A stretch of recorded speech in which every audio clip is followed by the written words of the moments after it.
Hello everybody, this is the Goofsome Fox coming at you with a match here in the Titania. This is going to be a 550 cost rated match here.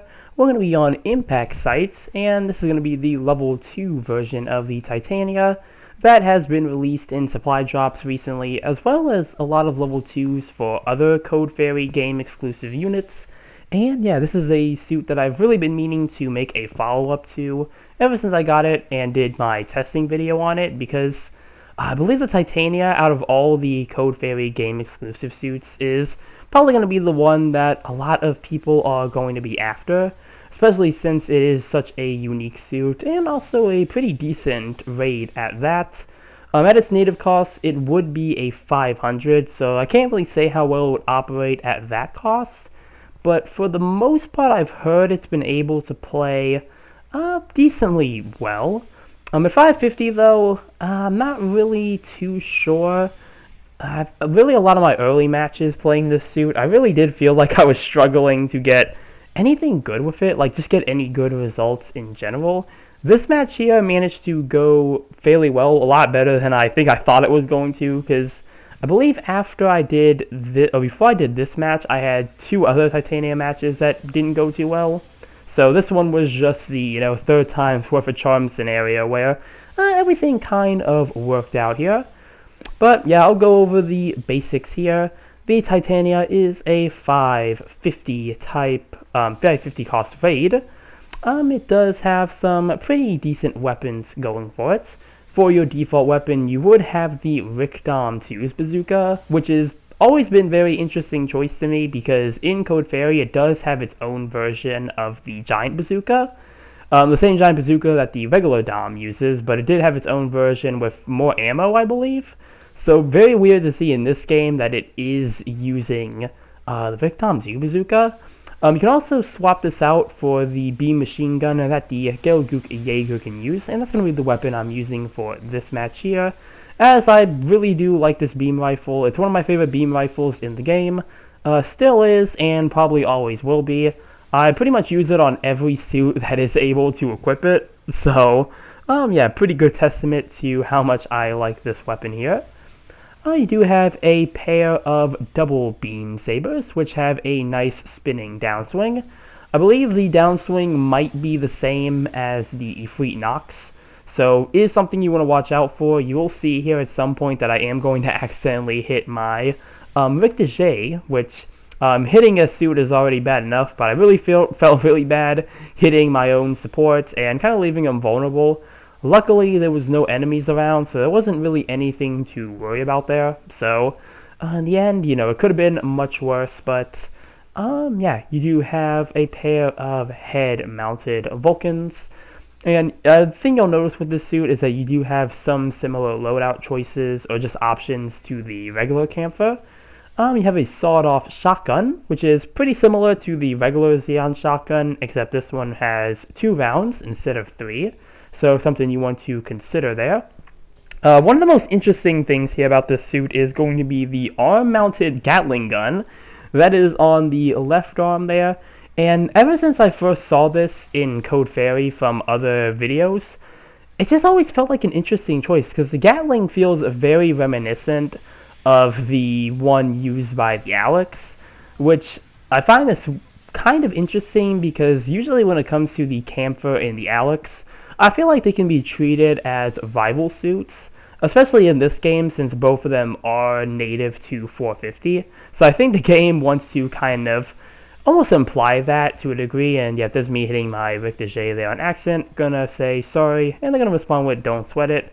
Again, it does look like they were at least in the back, and I think behind a building as well, so it did offer some protection from my own mistake there.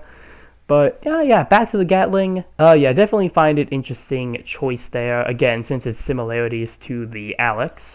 Gameplay-wise, though, I do think this is a really nice Gatling. It is pretty good at getting accumulation stuns, and is a pretty nice use of it. And then, again, another really mainstay for the Camphor, you do have some Sturmfaust on the legs. And these are the Sturmfaust in each hand. You fire both of them at the same time, and you get an instant stun. So, yeah, pretty nice weapon to have there.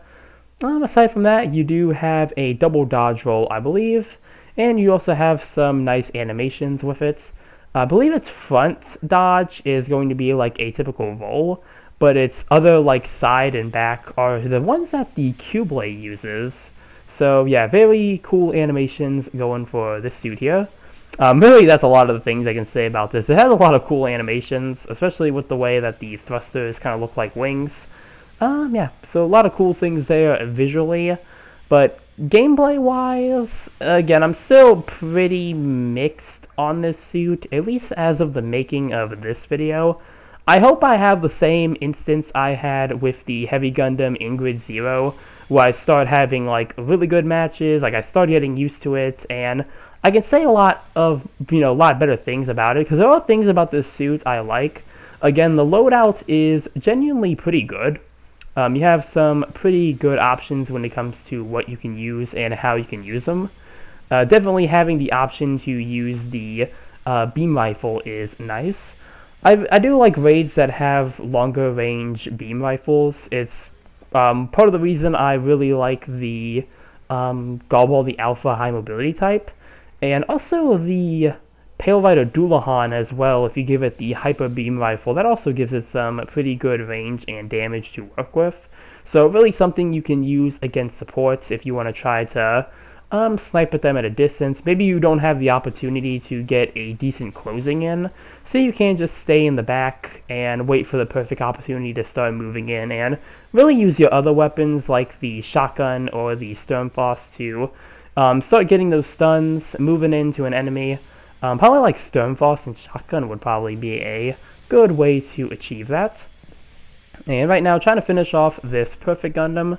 Gonna finish him off with the Burst Fire there from the Beam Machine Gun. And even though I'm low on health, I am going to try to stay up on this hill here. Another thing I should mention too about this suit is that you do have EX Boost. I don't believe this is something that Titania originally came with. I think it's something that they may have updated at some point. Maybe around the same time they gave it to the regular Camphor.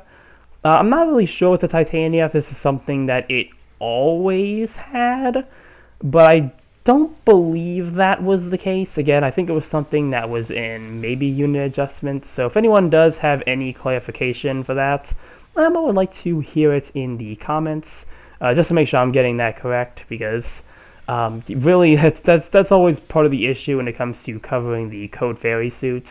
Not having Code Fairy myself, so not really able to get the level 1 versions of these suits, really means I feel like I'm missing a lot of information about how these suits were when they were, first released in their native level 1 state. So, yeah. But, hey, it's gonna be timeout mission over, and there's another Code Fairy suit in the Dom Nomis there. But, yeah, mission completed. Let's see how we did here with the Titania. And doesn't look like I got any on the board. Looks like those are going to go to the Perfect Gundam here. But second place overall with 4 kills and 1 loss. Second place in damage, so not too bad there. And yeah, it seems like when it comes to the Perfect Gundam, that suit is still pretty decent. So, yeah, I think Perfect Gundam, even with the nerfs they gave it, is still going to be a very popular pick for 550. But for the Titania here, again, I think it's an alright suit at the moment. I really need to get more matches with it, or more better matches to word it more correctly.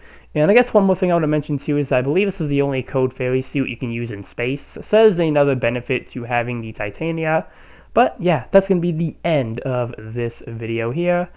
Comment down below what you think about the Titania. Remember to like and subscribe if you enjoyed the video. And with that, I will see you all in the next one. Later.